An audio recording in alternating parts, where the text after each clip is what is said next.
You keep trying to fix yourself, don't you? As if healing were a matter of deleting what hurts, of sanding down every edge that doesn't fit the image you built of who you should be.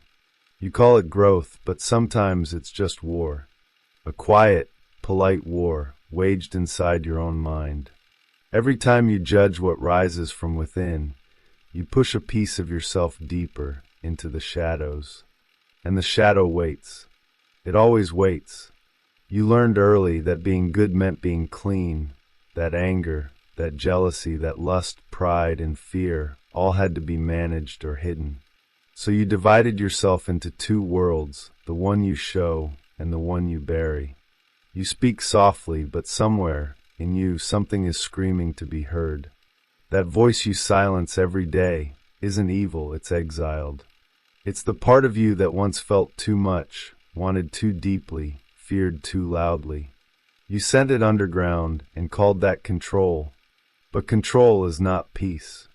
Every judgment becomes a wall, every wall a room you forget you built. Soon, the house of your psyche becomes crowded with ghosts, unfelt feelings, unspoken desires, unfinished moments. You walk through its corridors, pretending you don't see them. But you do, in the people who irritate you, in the faces that trigger your disdain, in the mistakes you condemn in others, because they mirror the ones you never forgave in yourself. You keep asking why you attract the same lessons, why the same patterns return, why your prayers for clarity echo back as silence. It's because the mind cannot integrate what the heart still rejects. You want to transcend what you refuse to touch. You want light without entering the dark. But light, my friend, is born from contrast. The dawn only exists because night has depth. There's a point in every soul's journey where you can't run anymore, where your judgments grow heavier than your wounds, where you start to realize that everything you despise carries a fragment of the wholeness you long for. You don't need to become pure. You need to become real. And so the invitation is not to fix yourself, but to see, to look without labeling, to feel without explaining, to let the disowned return home. Because nothing you hate within you will ever disappear. It will only change form until you love it enough to hold it. This is where integration begins, not with light, but with honesty. Not with transcendence, but with descent. Into the place where judgment ends and truth begins. There is a secret law that governs the inner world. Whatever you judge, you bind. Whatever you reject, you feed with your resistance. The mind believes it can separate the holy from the unholy, the sacred from the profane, the light from the dark. But the unconscious does not care about these distinctions. It holds everything. It remembers what you forget. It protects what you abandon. It waits for the day you will look again and see that everything you tried to exile was still a part of you. Judgment is the veil between you and your soul. It whispers that you are safe as long as you keep distance from what feels wrong. But there is no distance in the psyche. The one who condemns and the one who is condemned live in the same house. Each thought of rejection builds a wall within you, and every wall divides you from the vitality that once made you whole. To heal is not to destroy the darkness, it is to understand it. To see that it carries a message written in the language of opposites. Imagine walking through a forest at night. The trees are tall and silent. The path is uncertain. The air thick with mystery. You hold a small lantern, and its light dances upon the leaves. You think the darkness is the enemy of the light, but without it, your lantern would mean nothing. Light reveals, but darkness receives. They belong to one another. The same happens within you. Your awareness is the flame, your unconscious the forest. Both are necessary for you to see. You have been taught to chase light, to glorify clarity, to escape confusion. Yet the soul speaks through confusion. The shadow speaks through contradiction. The more you try to polish your being, the more lifeless it becomes. The parts you repress begin to rot in secrecy, and that decay seeps into your dreams, your relationships, your faith. The mind says, I must overcome this. The heart whispers, I must listen. Listening is the beginning of integration. Carl Jung understood that what we call evil or sin is not an external force, but the unlived life within us. The denied potential, the silenced truth, the passion buried under moral fear. The shadow is not a demon to be slain, but a soul fragment seeking light. It wants recognition, not punishment. And when you turn toward it with awareness, something miraculous happens. What once felt dangerous becomes sacred. The darkness begins to glow from within. To integrate is to love the unloved, to bless what once frightened you, to stop dividing life into what deserves your affection and what does not. The shadow ceases to haunt you the moment you allow it to speak. Its language is raw emotion. Its message is simple. I only wanted to be seen. This is not the end of suffering, but the beginning of meaning. Suffering that is seen transforms into wisdom. Pain that is met with honesty becomes light. Every soul must pass through this alchemy. Fire is not the punishment of impurity. It is the instrument of transformation. Judgment keeps you frozen at the surface of things. Acceptance draws you into the molten core, where form dissolves and truth is reborn. To enter that fire is terrifying because it burns away illusion. Yet what remains after the burning is pure gold untouched by fear. The self that emerges no longer needs to judge because it finally understands nothing was ever separate. Integration is not about becoming good. It is about becoming whole. When you stop dividing yourself into saints and sinners, angels and demons, you begin to see the sacred symmetry in everything. The same energy that destroys also creates. The same desire that enslaves can liberate. The same anger that wounds can defend life. Every polarity hides its opposite, and through that tension consciousness grows.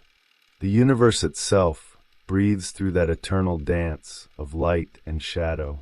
And somewhere deep within you, that dance is happening now. A slow, sacred movement between what you think you are and what you truly are. Between the mask and the mirror. Between the flame and the night. The more you judge it, the more it hides. The more you surrender, the more it reveals its beauty. Integration is not an act of doing. It is an act of seeing. To see without fear is the highest form of love. And in that love, the shadow finally kneels and becomes your ally. There comes a time when you realize that what you despise in others is not theirs to carry. You see arrogance, greed, weakness, deceit, and somewhere deep inside, something reacts. You feel heat rise, your mind sharpens into condemnation, and you say, I would never. But the truth is quieter and far more unsettling. The things that disturb you are reflections polished by the psyche to show you what remains unseen in yourself. You do not see others as they are, but as mirrors through which your unconscious speaks. When you judge, you freeze the image. You make it static, safe, and separate. The ego feels strong in that moment, as if the act of judging protects it from contamination. And yet, the shadow smiles because it knows the game. It knows that whatever you push away will find another doorway back in. It may come through your dreams, through the sudden hostility of someone you love, or through your own self-sabotage. What you refuse to recognize becomes the architect of your destiny. Imagine standing before a calm lake. You lean closer, searching for yourself, and see the reflection ripple.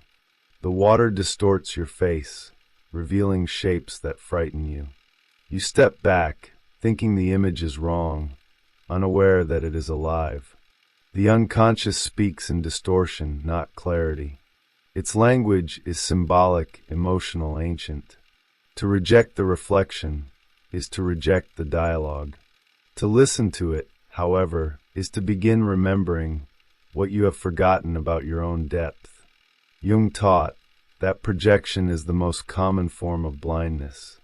When the mind cannot accept something within, it sees it outside. It paints the world with its repressed colors. The villain you resent, the fool you mock, the lover you idealize, all of them carry your lost fragments. The task is not to judge the image, but to retrieve what it reveals. Every projection, once withdrawn, becomes light, reclaimed from shadow. Integration starts when you stand before that mirror and stop arguing with it. When you can whisper to the reflection, "I see you," not to approve, not to indulge, but to include. Because judgment may feel like strength, but inclusion is power. The kind that softens without losing clarity. The kind that turns mirrors into doors. When you first enter the forest of your own mind, everything feels uncertain. Paths twist into each other. You lose direction easily. Some places are beautiful and serene, while others are thick with fear. The forest is the unconscious. It is vast, untamed, and older than thought. To walk through it is to meet the animals of instinct, the ghosts of memory, the gods of forgotten dreams. Judgment cannot survive here. It has no light to feed on, no social rules to hide behind. Only awareness can guide you through. You might think of the forest as dangerous, but that danger is the price of truth. Each shadowy path leads to a part of you that was once denied. The child who was told not to cry. The lover who was told not to want. The dreamer who was told not to believe. They live here among roots and whispers. You call them flaws or weaknesses, but they are life itself. The forest keeps them safe until you return.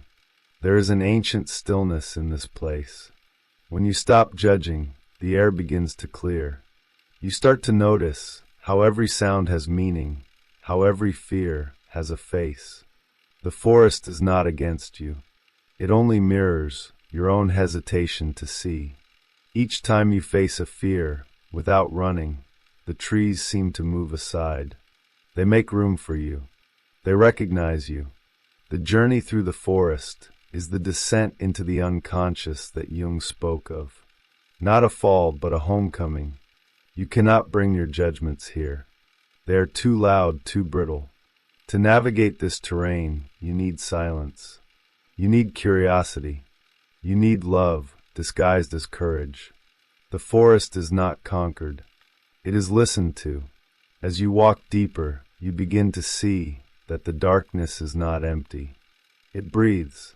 It hums with potential.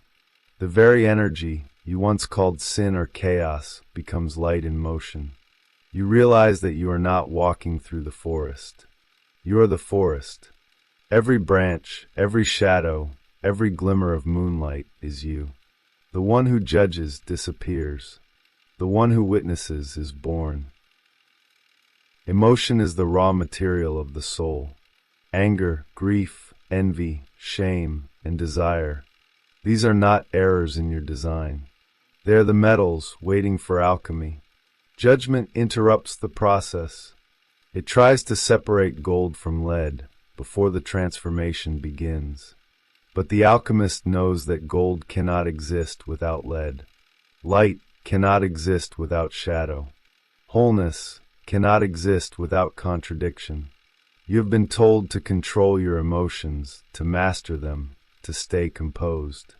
But mastery does not mean suppression. It means intimacy. To sit with your anger until you hear its message. To hold your grief until it softens into tenderness. To look at your envy until it reveals your unlived desire. Each emotion, once honored, becomes wisdom in motion. The fire of transformation is not external. It burns within your chest. When you stop judging what you feel, the fire no longer consumes you. It illuminates you. What once felt unbearable becomes sacred heat, refining the soul. The alchemy happens in silence, between breaths, when you allow yourself to feel without shame. Jung saw this as the process of individuation, the becoming of who you are beyond the masks. Every emotion is a messenger from the self, pointing you toward integration. Even the ones that feel wrong or unspiritual, especially those. The emotions you fear most are often the ones that hold your greatest power. Imagine the inner furnace glowing softly. Every time you bring a judged emotion into its fire, it melts and merges into something new. You can almost hear it whisper, "Thank you for not turning away."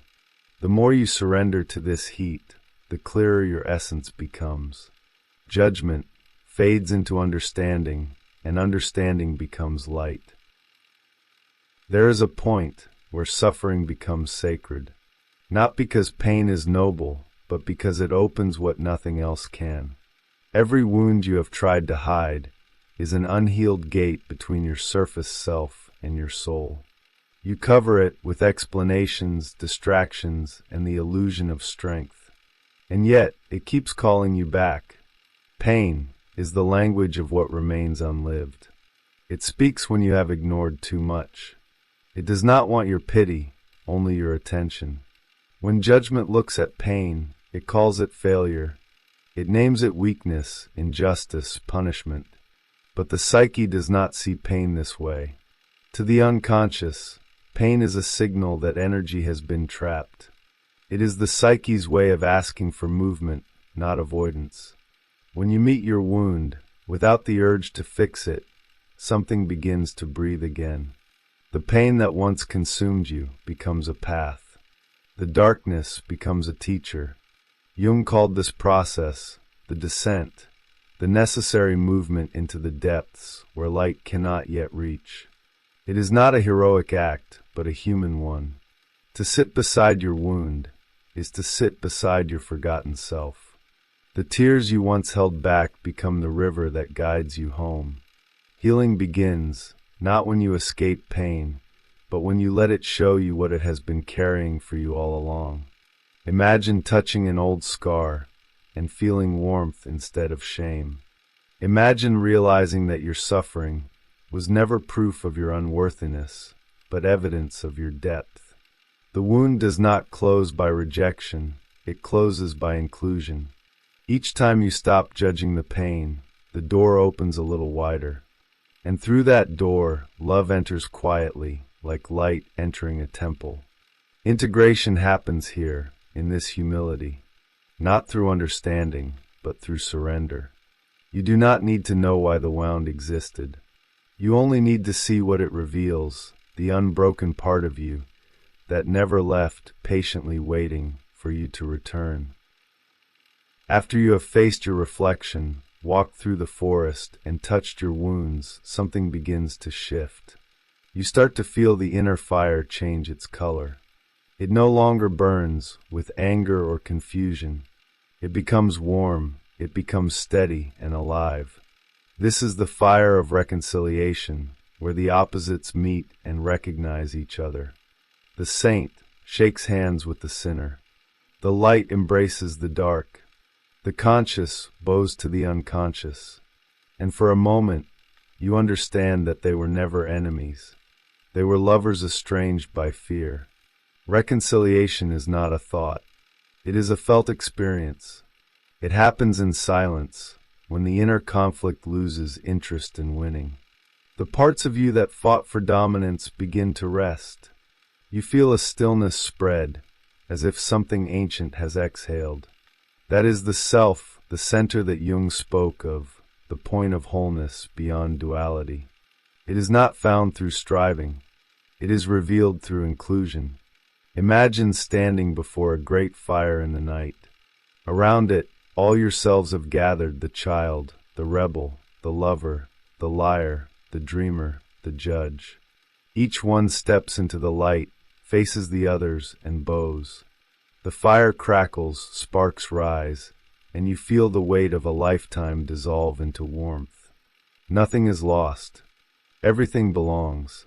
This is the secret of transformation. Nothing real is ever destroyed. It only changes form. You begin to understand that forgiveness is not about moral superiority. It is about energy returning to its source. Each judgment you release frees a piece of your own soul. You are not letting anyone else go. You are letting yourself return. As the inner fire steadies, you realize that what you once called enlightenment is simply intimacy with all that you are. Light is not the absence of shadow. It is the presence of love, so total that even the shadow feels seen. Wholeness is not perfection.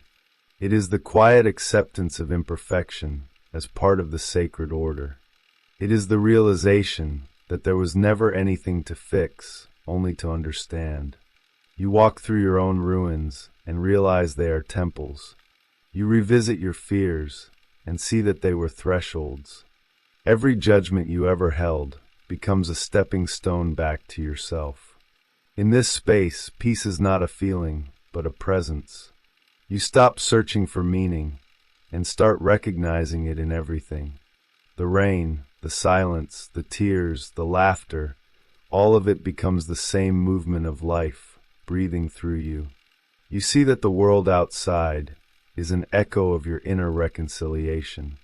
The conflicts fade because the war within has ended.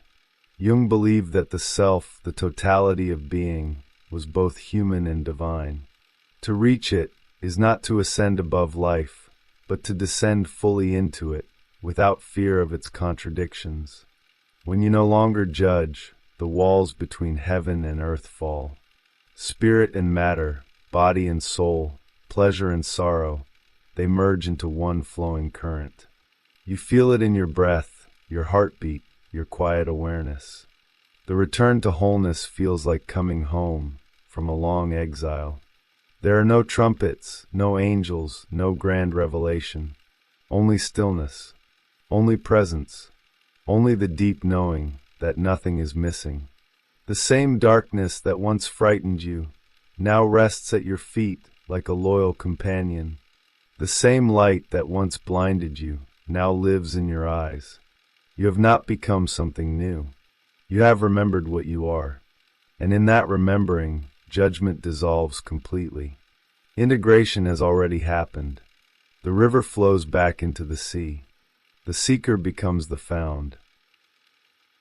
There is a silence that follows every revelation, a deep breath that feels like the universe exhaling through you.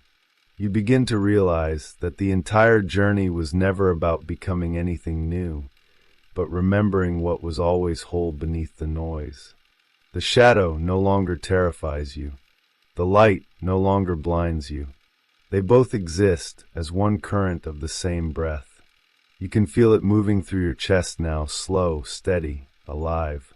Every heartbeat carries both tension and release, both grief and grace. This is what it means to live in harmony with yourself. In this stillness, something ancient awakens. You see that judgment was never the enemy. It was the guardian at the threshold, demanding your awareness before letting you pass. It protected the sacred from being touched without reverence.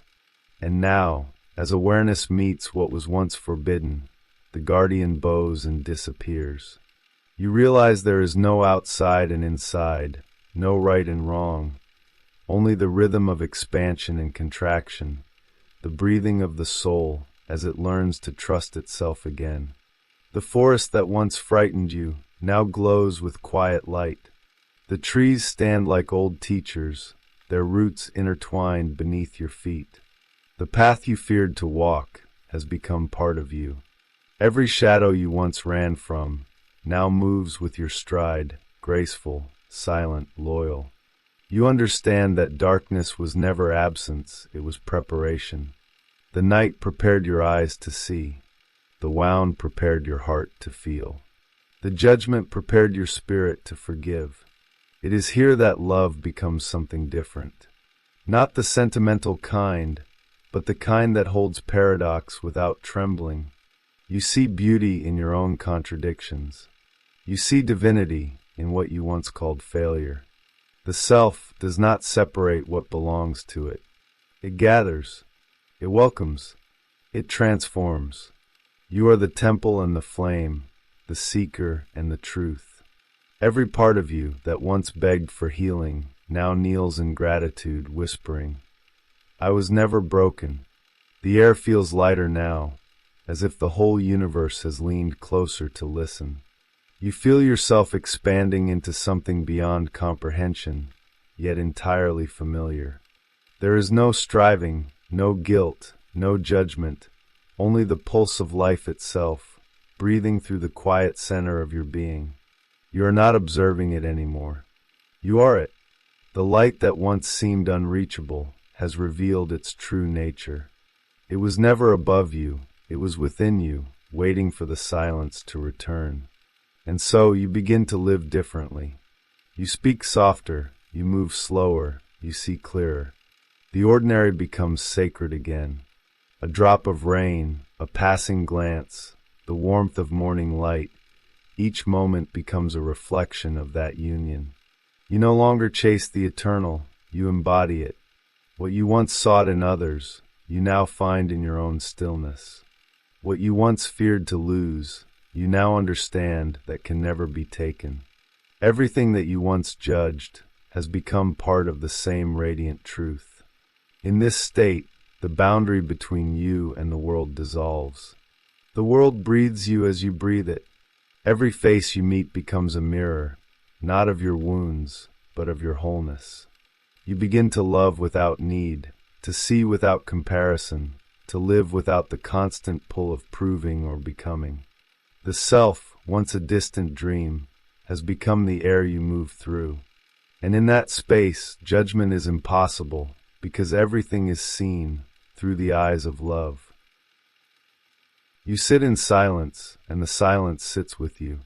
The room feels different now, softer, lighter, as if every wall has learned how to breathe. You do not need to chase thoughts or control them. You do not need to name what you feel. Everything is simply allowed to exist.